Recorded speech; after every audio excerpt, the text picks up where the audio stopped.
my name's Elise Brogan. I'm a GP in Derbyshire. I'm doing a fellowship at the moment with the GP Task Force, and through that, my fellowship's altered a little bit, and myself and Gail now have a little chat every week and just go over the updates. Do you mind just introducing yourself, Gail? Hi, I'm Gail Walton. I'm a GP in Derbyshire too. I'm on the LMC and GP Task Force exec, particularly interested in workforce retention. So that's me. Thank you. And thank you again for agreeing to have a talk this week. So obviously the pandemic is continuing and we're getting more and more updates and more support, I'd say. One of the things that was nice this week was the telephone line that was announced that's at Darby for elderly care. That's right. I think we've seen a lot of really helpful, quick access use of comms, really, haven't we, over the last month or two? And this one sounds particularly useful. It starts on Monday, the 4th of May, and runs for a trial period of 4 weeks. Bookable slots, I think they're going to be every afternoon, can be booked by email or telephone. Details are on the LMC bulletin part of the website. So we will have, as GPs, access to healthcare of the elderly consultant to ask really any clinical questions regarding our patients, whether they're at home or in supported housing or in care homes.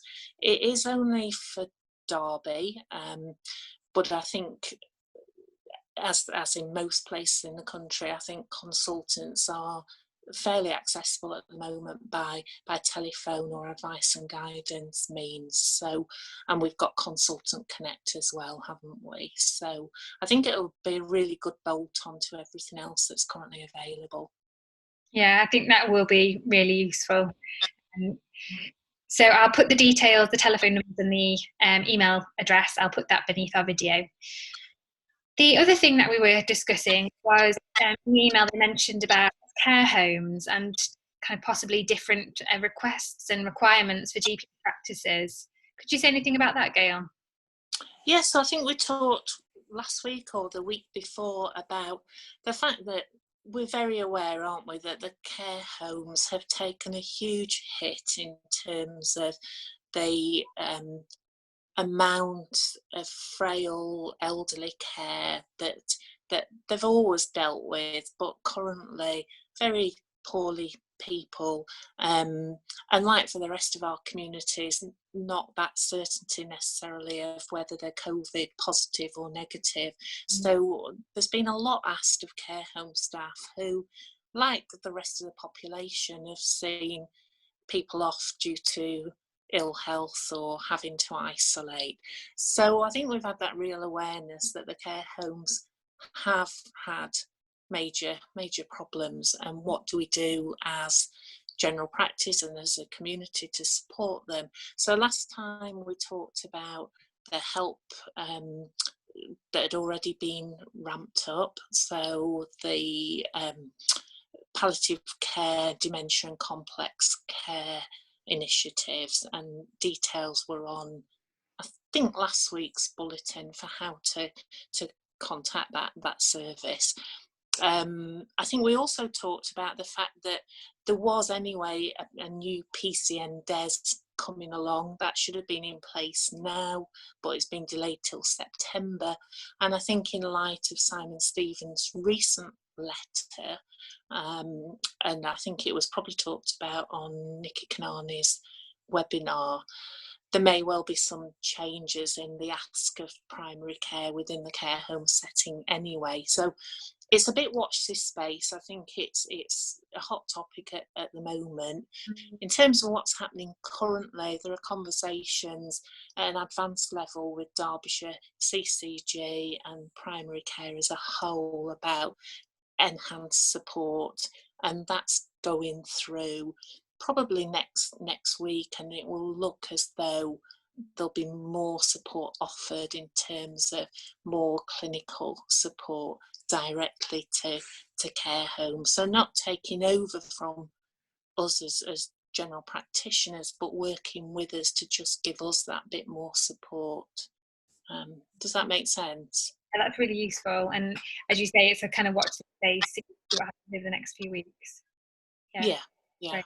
Thank you. Very team-based, multidisciplinary approach, and something that can then be built on for the future, because I think every area, every PCN does things slightly different with care homes, and that's good. Every area is that bit different, but getting some equity across the patch is also good. Okay, thank you very much for that. The other thing that has been in the main news as well was safeguarding the issues around domestic violence, and that was in one of the LNC emails this week. Is there any thoughts you had about that? Yeah, I think we're seeing a lot in the press as well, aren't we, about the increasing risk of domestic violence and increased safeguarding issues as we're all locked down for longer. There's a website called Iris. Some GP practices I know are signed up or have signed up and gone through Iris programs in the past. Some really good stuff on their website, and a little bit of that is what Dave lifted for the bulletin. I think the thing that sprung to my mind reading that was that because we're doing telephone or video consultations, our style probably needs to change, in the sense of, if you've got someone who's on the other end of the line and they're really vulnerable and you don't know who's around them, narrow down the questioning. Are you safe? Yes or no. Are you free to talk? Yes or no. It's very unusual for us, isn't it, that style of, it's not really consulting, is it? It is sort of question, but just to think about that. Gail, it's an emergency. Probably a really interesting topic here. Do you mind if I just go and sort the telly out? 2 seconds. Thank you. Thank you for coming to tell me.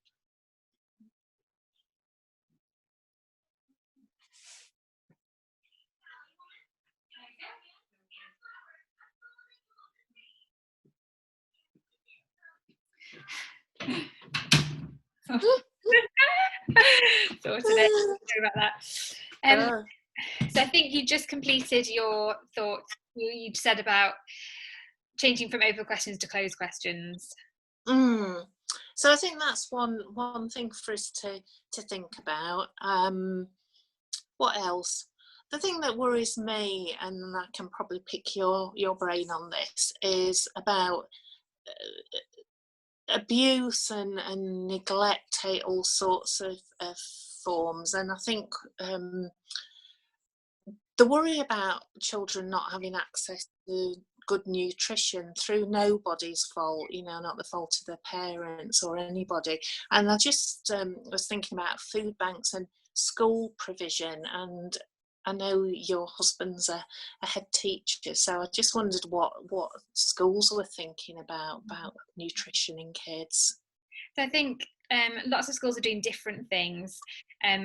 My husband's school, Tim's school, they've given out vouchers to families with children in need, so they can redeem them at lots of different supermarkets. I think other schools I don't know if you've seen them on mainstream news, they're doing lunches and sometimes delivering them to children daily. So I think different schools are doing different things, but we were talking, weren't we, before, if you have a concern that the children weren't getting enough food, I think contacting their school would be appropriate, and I think that would be useful. Yeah. One of the other things that came out this week was a guideline when you're referring patients under the lower GI 2-week wait was about fit tests. Yes, so Joined Up Care Derbyshire have had some input into that pathway, and I think it's now agreed that at the time you do a 2-week wait for a lower GI concern, that alongside the blood tests that are automatically asked for, so full blood count, unis and ferritin, you do a fit test, either give the patient the the kit or post to the patient, so that all that information is available when the consultant sees and acts on the referral. Yeah. Great, so good thing for us to remember to do that. And final thing that I've emailed. I'll just say that again because it said connection unstable. Final thing that I've emailed about was the Ashking Hospice training event. I don't know if you watched that, Gail, but that was in one of the LNC emails as well. If you emailed an email address, they'll send it to you so you'll be able to watch it.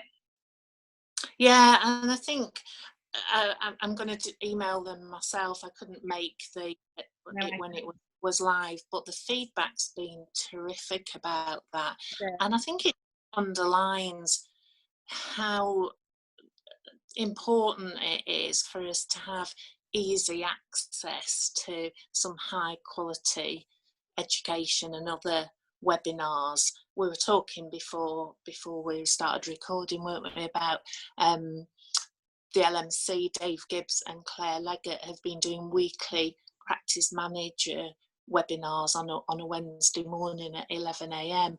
and again they've attracted, I think there's often 50 or so practice managers join. And like I said to you, if some GPs wanted to join to listen into that, then I find it really quite informative. I'm on there if there are any clinical questions, but I learn a lot more than I answer.